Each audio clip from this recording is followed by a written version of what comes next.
Karibuni hapa chini. Thank you very much. Subsequent to the meeting and the signing off of the bill that was done this morning into law establishing the IEBC,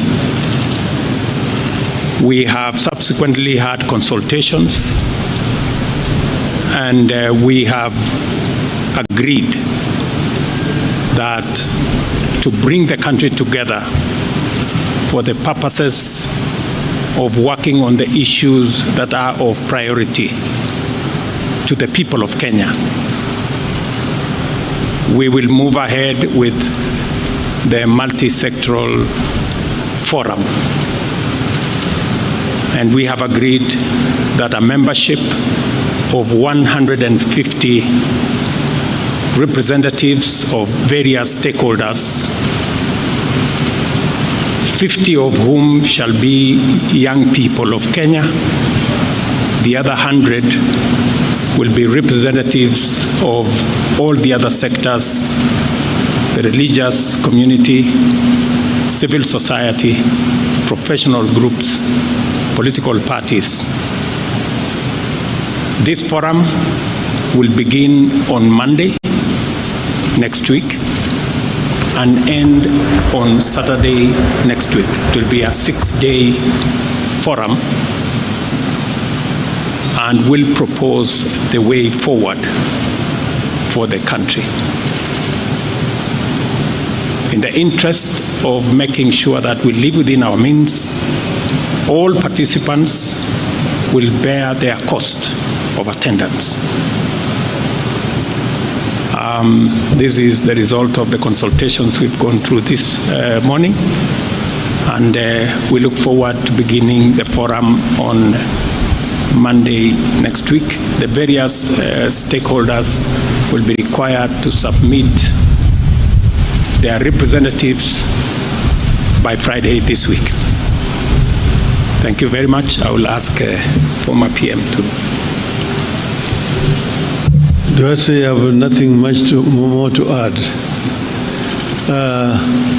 But I'm happy to confirm that we have had consultations, and after extensive consultations, we have agreed that a dialogue is the way forward out of the crisis that we're having today in our country. We've agreed that we give people an opportunity to be heard, to express themselves, to come out with the grievances which are actually ailing our country today, so that a lasting solution can be found. Because of restrictions of resources or limitation of resources, we've agreed that everybody else will bear their cost of coming to this meeting. But we want it to be a really very engaging conversation on the way forward, so that we deal with fundamental issues that are affecting our society today. We know there are many, but they are actually solvable. But we need to begin by identifying, secondly, coming up with the solutions to these problems. So we think that this forum will work and will help us to move forward. We want representatives from political parties, from religious groups, from the civil society, from working community, from the employers and professionals and intellectuals of our country. The youth particularly, because as I mentioned earlier on, youth actually the majority in our society today. and we want them to be properly heard. And then the several issues, some of them which have been mentioned already, the issue of unemployment, the issues of corruption, the issues of ethnicity, debt in our country and debt servicing, and generally management of the economy are issues that we need to talk about. So we look forward to getting this process started. Thank you very much. Thank you. So I think we come out national.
We walk across.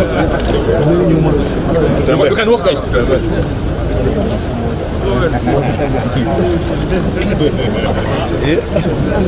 Karate nane kuweka.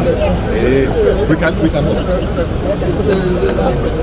Hapa hapo msalimia. Acha mzee asalimia hapa.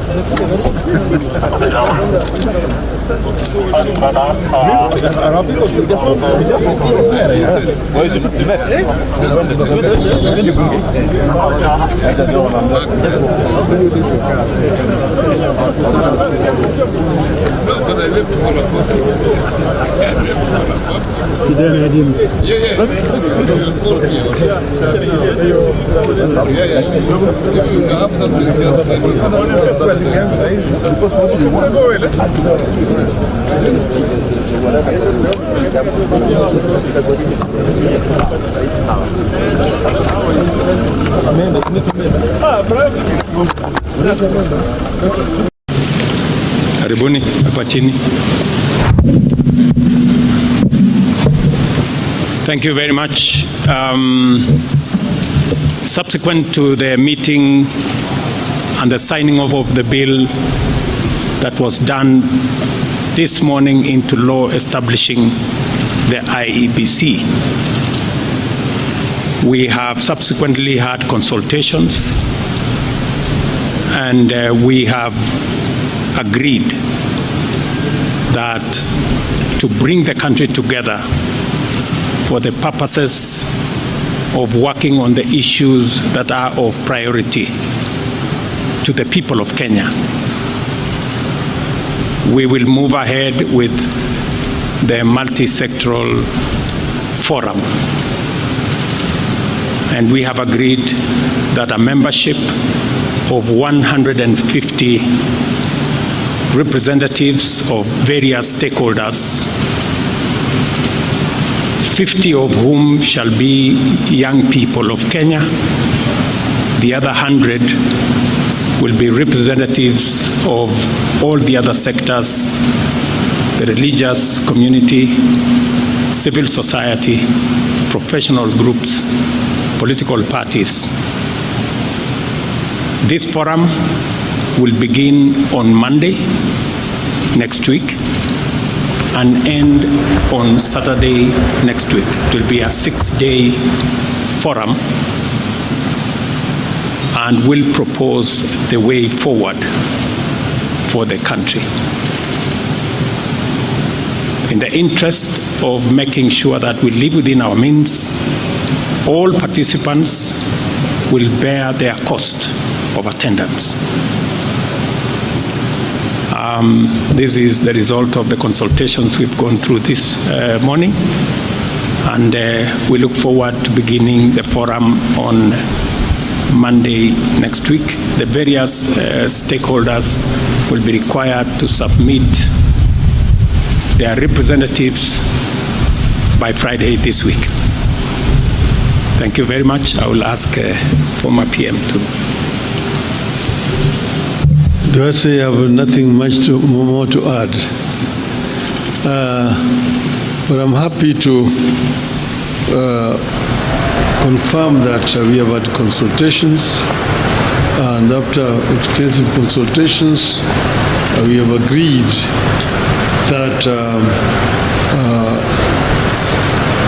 a dialogue is the way forward out of the crisis that we're having today in our country. We've agreed that we give people an opportunity to be heard, to express themselves, to come out with the grievances which are actually ailing our country today, so that a lasting solution can be found. Because of restrictions of resources or limitation of resources, we've agreed that everybody else will bear their cost of coming to this meeting. But we want it to be a really very engaging conversation on the way forward, so that we